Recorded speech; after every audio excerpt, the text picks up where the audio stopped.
Meerut Simbhaoli transmission lines का उद्घाटन इसी दौरान हुआ है।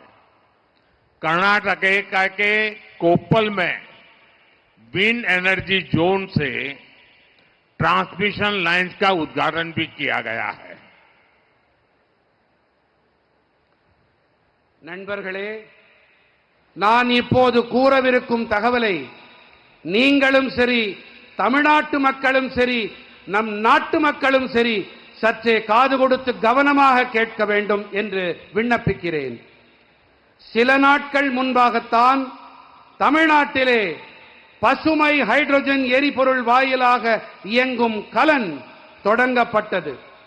ஊபியிலே மேரட் சிம்பாவலி டிரான்ஸ்மிஷன் லைன்கள் கூட இந்த காலகட்டத்திலேதான் தொடங்கப்பட்டிருக்கின்றன. साथियों, जो एक